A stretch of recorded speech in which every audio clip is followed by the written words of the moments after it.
हर हर महादेव। 1 महीने से ऊपर हो गया हमारी जो एक्सपल्स 200 है ना, वो अलग अलग एजेंसियों के चक्कर लगा रही है और अभी तक कोई पता ही नहीं चल पा रहा था कि उसमें प्रॉब्लम क्या है। एक्चुअली जो मेन दिक्कत थी वो ये थी कि बाइक हमारी सेल्फ स्टार्ट भी नहीं हो रही थी, किक स्टार्ट भी नहीं हो रही थी और धक्का लगा के स्टार्ट करने की कोशिश कर रहे थे, वो भी नहीं हो रही थी।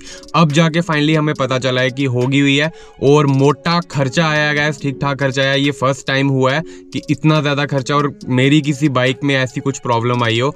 तो आज का जो टॉपिक रहेगा वो थोड़ा सा नॉलेज वाला रहेगा, थोड़ी सी इन्फॉर्मेशन ज़्यादा रहेगी उसमें और वो भगवान करे किसी को भी ज़रूरत ना पड़े। किन चीज़ों का मेन खासकर ध्यान रखना चाहिए बाइक चलाते हुए, खासकर VS फिक्स में, एंड जो हमारा इंश्योरेंस रहता है, इंश्योरेंस क्लेम के टाइम पे आपको क्या क्या दिक्कतें आ सकती हैं और किस किस वजह से आपको इंश्योरेंस नहीं मिलता। सबसे पहली चीज़ मैं आपको बता दूँ, हमारा वाला जो एक्सपल्स 200 था ना, इसका हमको इंश्योरेंस नहीं मिला और एक रीज़न ये भी रहा है उसका कि इसकी जो सर्विसेज थी ना, जो सर्विस हिस्ट्री थी वो अप टू डेट नहीं थी। कोई 2 महीने आगे, कोई 2 महीने पीछे, कोई 500 किलोमीटर ऊपर, कोई 500 किलोमीटर नीचे। कोई भी व्हीकल है, ठीक है, बाइक है, कार है, कोई और चीज है, ट्रक है, बस है, अगर सिंगल हैंडेडली कोई बंदा उसको ड्राइव कर रहा है ना, एक ही पर्सन है जो उसको ओन कर रहा है, एक ही पर्सन जो उसको मेंटेन कर रहा है, तब ना ये वाली दिक्कतें थोड़ी सी कम आती है। उसको पता होता है किस टाइम पे सर्विस करवानी है, क्या क्या नॉर्मली प्रॉब्लम आती है, कहाँ पे छोटे मोटे इश्यूज आते हैं, किन चीज़ों का ध्यान रखना है। बट जब उसको 2 3 4 लोग अलग अलग लोग चला रहे हैं, बार बार चला रहे हैं, तो फिर वो चीज़ें ना तहस महस हो जाती हैं। बाकी सब चीज़ें छोड़ो, पेट्रोल का ही पता नहीं चलता। अभी तो चलो हमारे डिजिटल मीटर आ गए तो पेट्रोल का पता चल जाता है,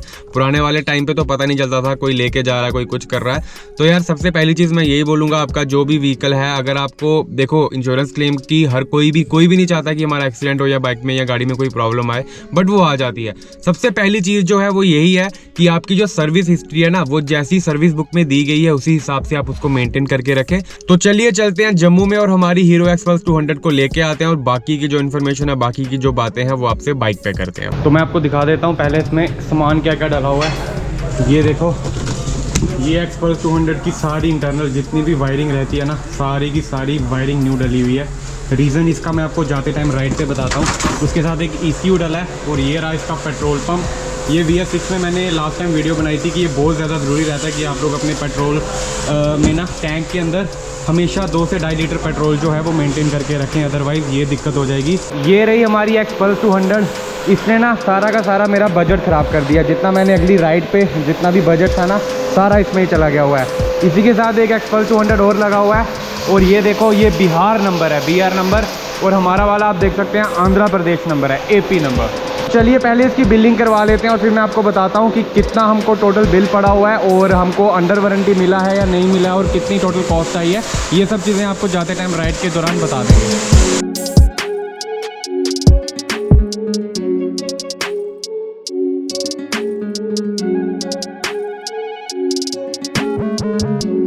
मैं ना आप लोगों को डिटेल में बताऊंगा कि हमारे साथ हुआ क्या था और किन किन चीज़ों का ध्यान अक्सर रखना चाहिए, अदरवाइज ये सब चीज़ों का आपको कष्ट ही कष्ट जिंदगी में आपकी आ जाएंगे। बाइक लेना कोई बड़ी बात नहीं है, बाइक तो कोई भी ले लेता है, आप फ्रेश ले लीजिए या सेकंड हैंड ले लीजिए, बट कुछ बेसिक चीज़ों की ना जानकारी होना बहुत ज़्यादा ज़रूरी है। मैं 11-12 साल से बाइक चला रहा हूँ और मैंने 5 बाइक्स चेंज करवाई हुई हैं। आज तक ऐसी वाली प्रॉब्लम कभी भी किसी भी मेरी बाइक में नहीं आई हुई है।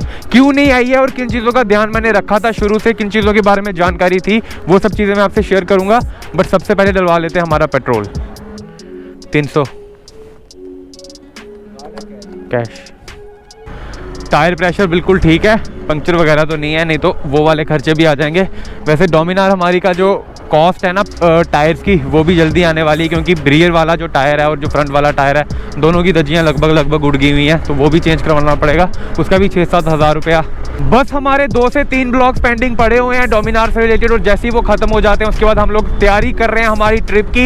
इधर कश्मीर टू कन्याकुमारी राइड करेंगे या फिर ऑल इंडिया राइड कर लेंगे, और किस व्हीकल पे करनी है वो भी देख लेते हैं, एक्सपल्स 200 पे या डोमिनार 400 पे।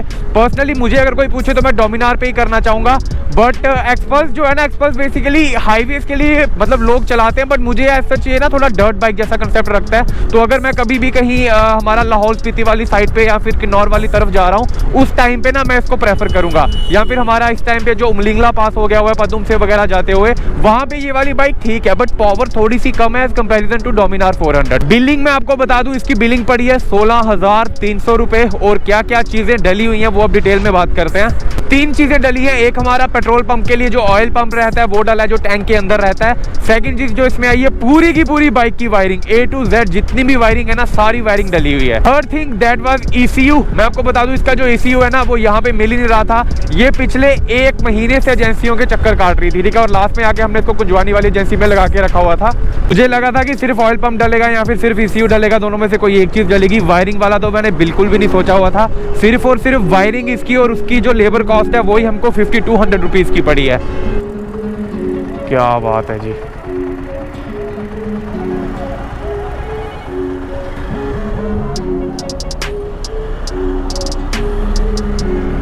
पावर देखनी है एक्सपल्स की, बस 40 पे बस। क्या बाइक है यार ये।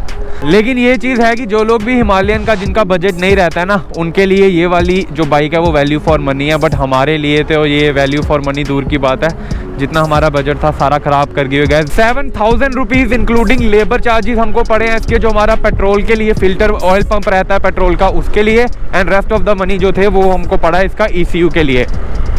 जिन लोगों ने भी हमारे पिछले वाले ब्लॉग्स देखे होंगे उसमें आपको याद होगा हमने एक YouTube मनी से मोबाइल खरीदा था MI का Note 11 Pro Max। वो हमें सेल करना पड़ा सो दैट हम लोग ये वाली बाइक जो है ये ठीक करवा पाएँ। अगर मैं वो वाला मोबाइल सेल आउट नहीं करता ना तो हमारी जो नेक्स्ट ट्रिप है जो हमने राइड प्लान करी है वो हमें छोड़नी पड़नी थी। और वैसे भी आपको याद होगा हमने 4 महीने पहले जॉब वगैरह सब छोड़ दी हुई है, तो अब जो कुछ है बस यूट्यूब ही यूट्यूब है। तो खर्चा हो जाता है यार, ये सब चीज़ें तो है। ये बाइक्स कार ये सब चीज़ें जब आप रखोगे तो थोड़ा बहुत तो मतलब एक्सपेंसिव तो क्रिएट होंगे ही होंगे। बट ये थोड़ा सा ना अनएक्सपेक्टेड रहता है। ये मैंने बस 2 दिन चलाया, सिर्फ 2 दिन चलाया इसको, तीसरे दिन इसने दम छोड़ दिया। अब हम बात करते हैं कि आखिरकार ये जो 3 प्रॉब्लम्स आई हैं इसमें, ये जो 3 हमको चीज़ें डलवानी पड़ी है, जो हमको एक्स्ट्रा कॉस्ट लगी है, ये इसकी वजह क्या है, ये किस वजह से हुआ है। मल्टीपल रीजंस हैं और सबसे बड़ी मैं आपको बोलूँगा कि जो लैक ऑफ नॉलेज रहती है ना बाइकर की या फिर राइडर की या फिर जो भी आप व्हीकल ले रहे हैं उसके बारे में नॉलेज होना ज़रूरी है यार। अगर आप कोई भी इलेक्ट्रिकल पार्ट ले रहे हो और ये तो मैकेनिकल प्लस इलेक्ट्रिकल दोनों है, तो कुछ चीज़ों का खास ध्यान रखना होता है। तो बाइक है ना, ये फर्स्ट हैंड बाइक नहीं है, सेकंड हैंड बाइक है। आई मीन जो इसका ऑनर है वो फर्स्ट ऑनर नहीं है। और आपको पता होगा, वैसे कई लोगों को नहीं पता होगा, उनको मैं बता दूं कि जब भी आप कोई बाइक सेकंड हैंड लेते हैं तो उसकी जो वारंटी रहती है ना वो वॉइड हो जाती है। ये चीज़ रूल्स में लिखी हुई है, बुक्स में लिखी हुई है। इन चीज़ों का खासा ध्यान रखा कीजिए यार। कॉन्फिडेंस ही नहीं आता इस पे, ब्रेक्स पे पता नहीं क्या है। इससे अच्छा साइकिल है मान वाले रीज़न पे आप फाइट भी कर सकते हो। कई बार चांसेस रहते हैं क्योंकि बाइक के रिलेटेड कुछ ऐसे पार्ट्स रहते हैं जो आपको मिल जाएंगे अंडर वारंटी और कुछ ऐसे पार्ट्स रहते हैं जो आपको नहीं मिलेंगे। सेकंड चीज़ जो रीज़न रहा है कि हमको इसकी अंडर वारंटी ये नहीं मिला वो ये है कि इस पर ना ये आगे जो इसका ऑनर है वो फर्स्ट ऑनर है कि सेकेंड ऑनर है कि किसने करवाया है वो हमें पता नहीं। बट इसके ये जो नकल गार्ड्स है ना, इसके आगे थोड़ा सा ना LED लाइटिंग वगैरह ऐसे शौक वगैरह के लिए लोग लगाते हैं ना कि थोड़ा सा लुक्स में अच्छी लगेगी। आपने देखा है डोमिनार पे हमने अभी तक ऐसी कोई भी मॉडिफिकेशन नहीं करवाई है। हमारी XUV में आज तक हमने अभी ऐसी कोई भी मॉडिफिकेशन नहीं करवाई है। पल्सर 220 पे हमने ऐसी कोई भी मॉडिफिकेशन नहीं करवाई थी जिससे कि इसकी वारंटी वगैरह को थोड़ी बहुत भी कहीं कुछ दिक्कत आए। अब ये जो नकल गार्ड के ऊपर इन्होंने लाइट्स वगैरह लगवाई हुई थी जो कि चलती भी नहीं थी, इससे ये जिसने भी लगाई थी ना उसने कपलर टू कपलर फिटिंग नहीं करी हुई थी। उसने वायरिंग को कट करके उसको वो साथ में जो देसी तरीका रहता है ना वैसे वाले तरीके से जोड़ी हुई थी। तो धीरे धीरे धीरे धीरे धीरे धीरे धीरे धीरे वायरिंग होती आहिस्ता आहिस्ता बीच बीच में झटके देती थी। जो इसको राइड कर रहा था पहले उसने भी ये कई बार ऑब्जर्व शायद से किया होगा कि जब इसको सेल्फ स्टार्ट करते थे बीच में सेल्फ स्टार्ट नहीं होती थी तो आपको किक मार के स्टार्ट करना पड़ता होगा। Deep mechanical and electrical knowledge तो मुझे भी नहीं है, बट बेसिक्स ना क्लियर होने चाहिए। जब भी आप कोई सेकंड हैंड बाइक लें या कार लें, कोई भी व्हीकल लें, तो काफ़ी सारी चीज़ों का ध्यान रखना पड़ता है। एकदम से कोई भी चीज़ खराब नहीं होती है, टाइम ले लेके खराब होती है। मैं तो ना इसको चलाता भी नहीं था यार, क्योंकि ये ऑफ रोड वगैरह के लिए सही है। हाईवे से मेरे पास इससे बहुत ज़्यादा बेटर बाइक मैंने ली हुई थी, डोमिनार 400।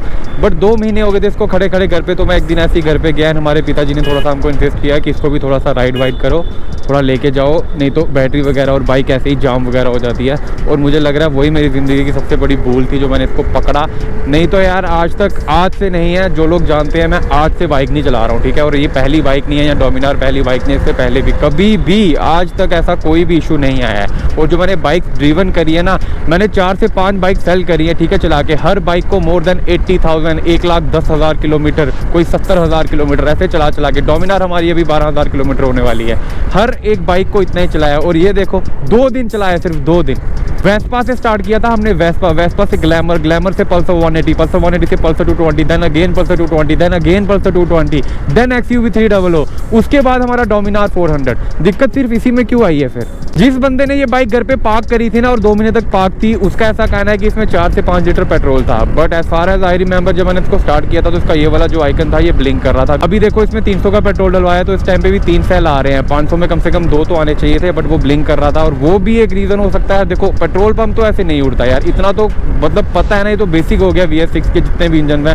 डोमिनार में हमने 1-2 बार सिर्फ चेक करने के लिए चेक किया होगा, अदरवाइज हमने कभी भी पेट्रोल जो उसमें ना टैंक के अंदर 1.5 से 2 लीटर हमेशा मेंटेन करके ही रखा हुआ है। चलो कोई नहीं यार, है तो आखिरकार मशीन ही, इलेक्ट्रिकल फेलियर, इसमें ना शॉर्ट सर्किट वगैरह भी हो गया हुआ था और ऑयल पंप 2 दिक्कतें थी। इसने फर्स्ट डे जिस दिन मैंने इसको राइड किया मुझे इंडिकेशन दिए थे, बट मुझे उतना समझ नहीं आया कि हो क्यों रहा है। आई थॉट कि हाँ 2 महीने से पार्क्ड है व्हीकल तो सेल्फ वगैरह स्टार्ट नहीं कर रही होगी, किक में हो ही जा रही थी। बट आहिस्ता सब क्या हो गया। तभी कहते हैं ना गाड़ियाँ, बाइक, कार, यार कोई भी चीज़, कोई भी व्हीकल हो, कोई भी मशीनरी जिसको बोलते हैं ना, उसको थोड़ा बहुत ना राइड वगैरह करते रहो। ऐसा नहीं है, हालांकि पेट्रोल बाइक में इतना नहीं आता है, बट है तो आखिरकार मशीन ही ना। संभालते रहोगे, मेंटेन करते रहोगे, चलाते रहोगे तो ठीक रहेगी, अदरवाइज जम्मे चढ़ जाएगी आपके। ठंड बहुत ज़्यादा लग रही है मेरे को, ग्लव्स पहन लेता हूँ पहले मैं।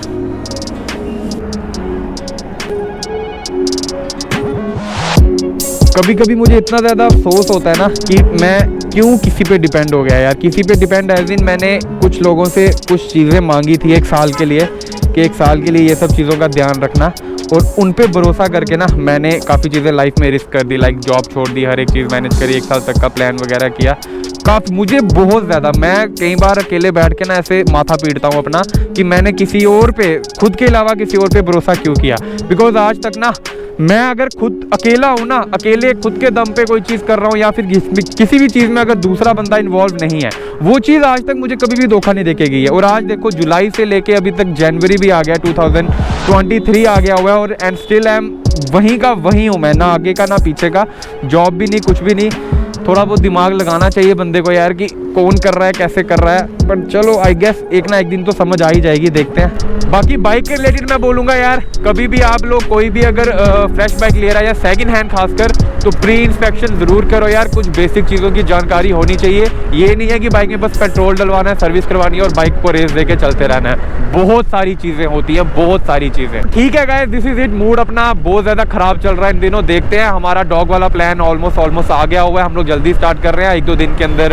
सबसे पहले मैं दिल्ली वगैरह जा रहा हूँ। दिल्ली इधर अगर एक्सपल्स पे गए तो एक्सपल्स पे हम लोग कन्याकुमारी टू कश्मीर करेंगे। अगर डोमिनार पे गए तो फिर तो क्या ही कहना है, फिर तो ऑल इंडिया राइड कर लेंगे। देख लेते हैं कौन सी पे जाएंगे, बट इस पे ना खास मेरा कुछ कॉन्फिडेंस है नहीं। मेरे को जम नहीं रही है ये बाइक ना, हाईवेज के लिए खासकर, बिकॉज डोमिनार जैसी बाइक चलाने के बाद एक्सपल्स चलाना इज लाइक की साइकिल चलाना, तो वो मुझे चलाना नहीं है। सुपर बाइक की तरफ जाएंगे, थोड़ी ऊपर की तरफ बाइक जाएंगे। अब नीचे वाली बाइक ना चलाई नहीं जाती है, वो आदत इंसान को वैसे वाली पड़ जाती है। बट हाँ, जैसे ये बुलेट वगैरह जा रहा है ना, ऐसी वाली अगर कोई बाइक होगी ना तब ठीक है, तब कोई दिक्कत नहीं है, क्योंकि वो भी थोड़ा बहुत सेम ही आ जाता है एक्सपल्स का। लेकिन एक फ़ायदा हो जाएगा, एक तो ये लाइट वेट है, और हाईवेज पे लेकिन अगर जा रहे हैं तब मुझे ऐसा कोई बेनिफिट लग नहीं रहा। बट हाईवेज पे एक फ़ायदा है कि अगर मैं इसको 60-70 पे, इसकी जो हमारी एवरेज स्पीड रहती है वो 65-70 इतनी ही मैक्स टू मैक्स है, वहाँ पे ये जो माइलेज देती है ना 50+ का दे देगी। डोमिनार हार्डली 30-35 का, वो भी बहुत ज़्यादा धीमे से चलाओ। धीमे से एज इन जो हमारा स्पीड रहती है 80 मैक्स टू मैक्स, वहाँ पे थोड़ा सा फ़ायदा हो जाएगा।